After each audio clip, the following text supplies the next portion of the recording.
The sliding glass doors of the hospital burst open with a whoosh. Daniel, a tired single dad in his early 30s, stumbled inside carrying his 5-year-old son Ethan in his arms. The boy's tiny chest rose and fell with shallow, wheezing breaths. His small fingers clutched his stuffed toy dinosaur while his wide, frightened eyes searched for air. "Somebody help!" Daniel's voice cracked as he ran toward the reception desk.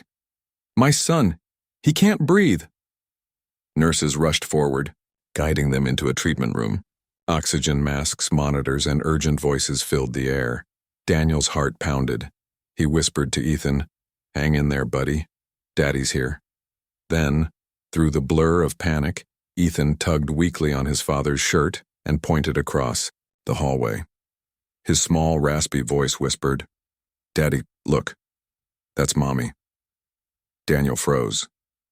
His gaze followed Ethan's finger.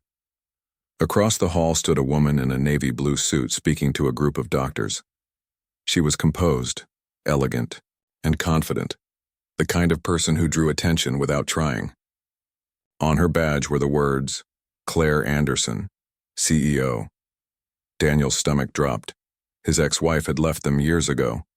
But this woman, she looked so much like her it hurt to breathe. As the nurses worked on Ethan, Daniel paced the hallway, running, his hand through his hair. His thoughts spiraled. What if they can't stabilize him? What if I lose him? And how will I ever pay for this? He had no insurance. His savings were gone. Most months he could barely scrape enough together for rent, food, and Ethan's asthma medication. Tonight he had used the last of his gas money just to get them to the hospital. When Ethan's voice echoed again in his mind, "That's Mommy," Daniel shook his head, whispering, "No, buddy. Mommy's gone. That woman isn't her." But the resemblance haunted him. The shape of her eyes, the way she tilted her head while listening. The same warmth his ex-wife once had before life broke her spirit. Minutes later, Daniel sat in the waiting area, elbows on his knees, face buried in his hands. A soft voice interrupted his storm of thoughts. "Excuse me. Are you Ethan's father?" He looked up and nearly stopped breathing. The woman stood before him. Up close, the resemblance was uncanny.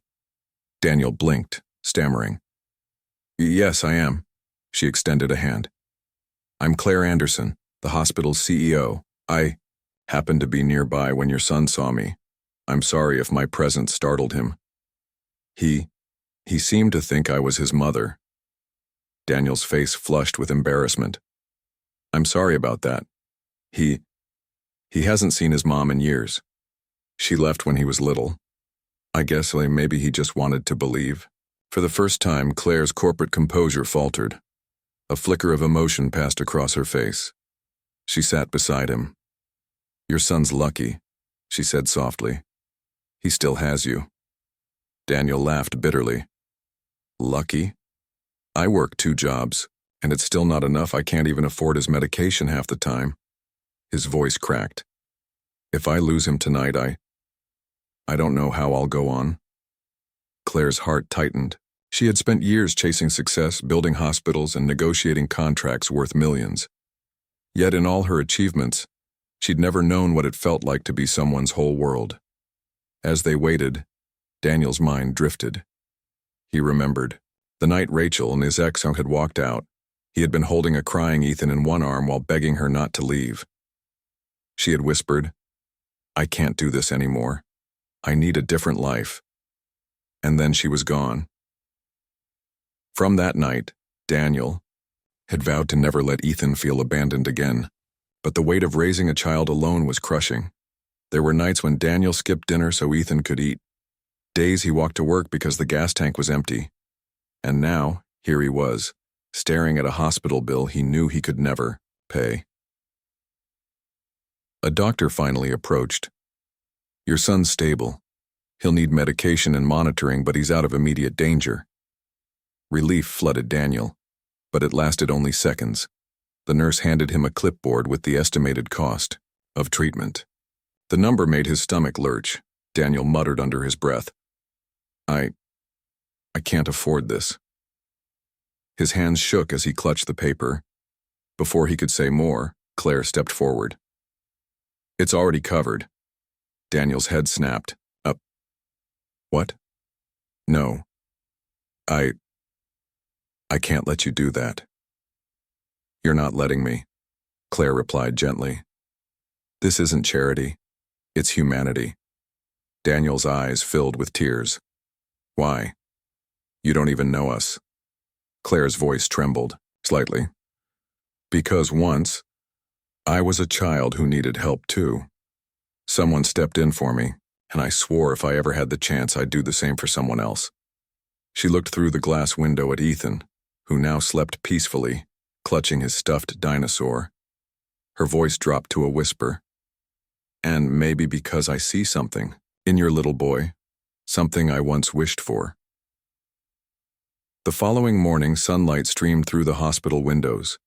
Daniel sat by Ethan's bedside, his son's hand wrapped around his finger. Claire returned, no longer the untouchable CO, but simply a woman with tired eyes and a softness in her expression. Ethan stirred awake and saw her. He smiled weakly. "Hi, Mommy." Claire's breath caught. She knelt beside him, brushing his hair back gently. "Sweetheart, I'm not your mommy, but I'd like to be your friend if that's okay." Ethan grinned, his small voice filled with innocence. "Okay, mommy friend." Daniel's throat tightened. He had spent years resenting the woman who left them. But here was a stranger who had stepped in when it mattered most. Maybe life had taken away one family, but it was giving them another kind of bond. As Daniel prepared to take Ethan home, hospital staff handed him bags of medication and supplies, all arranged and covered by Claire's orders. Daniel turned to her, his voice thick with emotion. "I don't know how to thank you. You saved my son, you saved me." Claire shook her head. "You don't owe me thanks. Just promise me something. Keep being the father you are. That little boy doesn't need wealth or perfection. He just needs you." Daniel nodded, tears spilling down his cheeks. As he carried Ethan out, the little boy waved from his father's arms. "Bye, mommy friend." And for the first time in years, Claire felt something stir inside her chest. Something money and power had never given her. Hope. Sometimes, the people we lose can never come back. But sometimes life sends strangers who step in at just the right moment. Not to replace what was lost, but to remind us that kindness can create a new beginning.